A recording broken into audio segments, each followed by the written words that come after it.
This is from Dawg Pound Daily. 3 potentially disastrous moves the Browns could make with the 74th pick in the draft.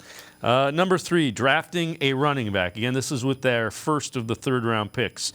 Number 2, picking an offensive lineman. And number 1, they say, selecting a tight end.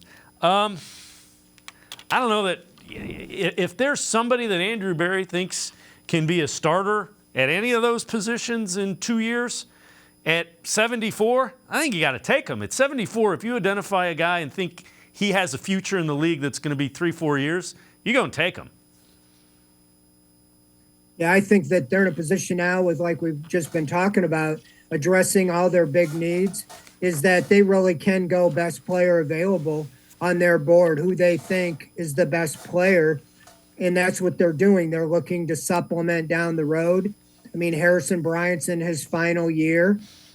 They got Akins, who you have for this year and next year.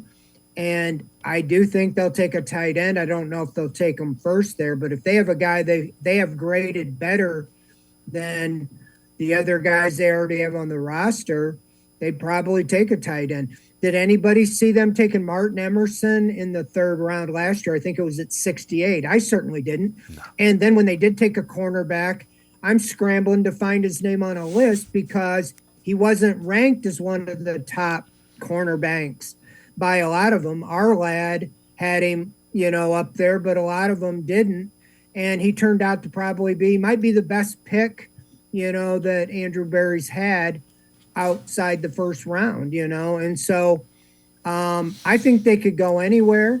I don't think it'd be a disaster if they take a running back because all you have to do is look at 2 years ago. Nick Chubb, Kareem Hunt went down, and D'Ernest Johnson had a big season. Now it looks like there's not going to be Kareem Hunt or D'Ernest Johnson. You got Nick Chubb, and they're probably going to go with Jerome Ford. But what if they both get hurt? Then you got, John Kelly, who's been on the practice squad, is really the only other guy, unless you're going to go with Demetric Felton.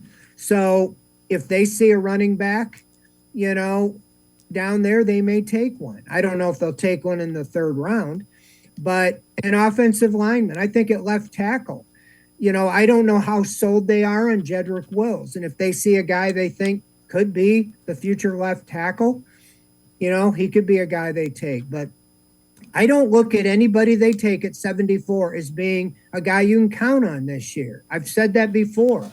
Okay, Martin Emerson, but did anybody think he was going to immediately, be able to play? He still had mistakes and ups and downs.